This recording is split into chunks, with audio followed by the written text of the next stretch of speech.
Let's bring in Minority Whip Steve Scalise. Knows what it's like to have an assassination attempt on him. He survived it, as it looks like these police officers did too. Congressman, I was a little shocked to see a tweet from Bishop Talbot Swan, who's the NAACP chapter president. He says, "There's no such thing as blue lives matter. Stop comparing your job with my life. Your career is a choice. My blackness isn't.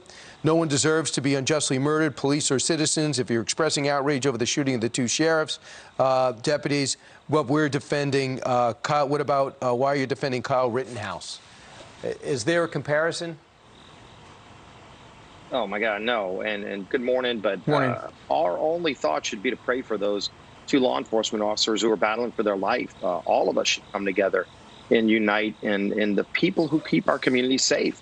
Whether you're black or white, whether you're rich or poor, when that 911 call comes in, if somebody's trying to do something bad to you and your family, they show up knowing there's danger. They risk their lives to keep all of us safe. That's where our thoughts should be. That's surely where my thoughts and prayers are right now. Absolutely. You know, Mr. Scalise, over the last number of months, we've been watching what's been playing out on America's streets. There's been a lot of chaos. There have been protests. There have been riots. There have been a lot of destruction. There, sadly, has been death as well. The President of the United States was out in Nevada. He originally was going to have two big events at airports, but apparently one was not approved and the other they canceled because of the coronavirus restrictions. Nonetheless, he did have a big event indoors last night and talked in Henderson, Nevada, about his opponent, Joe Biden, and the assault on cops. Listen to this. The radical left in America is waging open war on law enforcement. Hundreds of officers nationwide have been injured in left-wing riots and mobs. Sleepy Joe Biden and his supporters continue their dangerous war on the police. At his convention, he never even mentioned the words law and order, never mentioned them once. Now he's all of a sudden, his polls are dropping like a rock, and he's starting to say, well, we need law and order. For the entire summer, Biden was silent as left-wing mobs assaulted police officers. When Biden's far-left supporters set fire to police cars and precinct stations, courthouses, Joe Biden called them peaceful protesters, right? Well, we should point out that Joe Biden and Kamala Harris both sent out tweets and statements as well yesterday. I think he's lost us for just a second. Oh, this is good. So anyway, Brian and Jen, Kamala Harris and Joe Biden both put out statements yesterday regarding presumably the intended execution of those two deputies. Congressman Scalise, do you agree with the President of the United States, where he said Joe Biden and his supporters continue their dangerous war on police? Is that what the Democrats are doing? Well, what you've heard them talk about for the whole summer was defunding police. And in fact, Joe Biden said multiple times that he was for redirecting money away from police. I don't think there's a difference between those two. But all of a sudden, the poll numbers start changing, and then he's tried to back away from that. In the end, we need to be supporting police. There shouldn't be a nuance about it, taking money away from them in any way, redirecting money away. So are you saying, Mr. Scalise, are you saying Joe Biden should be clearer about his language regarding this? Well, he should be clear every day, but he shouldn't have been on the sidelines on this the whole summer and during their whole convention. Look, during your convention, you lay out your agenda. His whole convention week, they never talked about this at all. The president's been clear about it from day one. If there's a bad cop, root out the bad cop. But our law enforcement officers put their lives on the line to keep us safe, to keep our community safe. We shouldn't be ambiguous about whether or not to back law enforcement and not to defund them.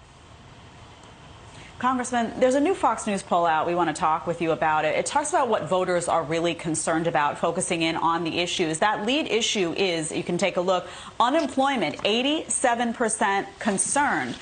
Given that that's the case, and you have, the coronavirus and crime and violence, by the way, making that list as well, but looking at the issue of unemployment, how are Democrats getting away with not coming to the table at all when it comes to these COVID relief negotiations, being complete obstructionists, when we know that what's in that package is a $300 weekly unemployment subsidy in addition to other things? How do they get away with that? Well, they're not going to get away with it. And in fact, when you look, I agree, the economy is going to continue to be the top issue.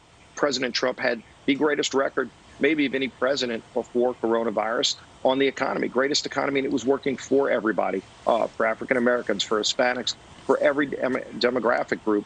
And then COVID came along. And so we're going to have to rebuild the economy. The numbers are starting to get better. You're starting to see more jobs created. But as we reopen the economy, who better to bring back a robust, healthy economy than the president who already built it? And then you've got Joe Biden and his whole party right now literally blocking the ability to bring a bill to the Senate floor to even debate how to help families, how to help small businesses. I haven't heard Joe Biden saying that Chuck Schumer should just stop blocking those bills. President Trump's been standing up for families, and he's been delivering for those hardworking men and women of this country before COVID-19, and he's going to deliver again a great economy for them after we get through this. Yeah, the House did in July pass a $3 trillion rescue package. Then they knocked it down to $2 trillion. They say you guys are not coming up enough. Hopefully within the next 2 weeks, you'll put the American people first and we get something together. Let's talk about a hurricane watch. It's now a Category 1, I understand, issued for Tropical Storm Sally. What could you tell us about the challenge here for your shore locations? Well, of course, you see Southwest Louisiana still battling to recover from Hurricane Laura, and now you have Sally coming up.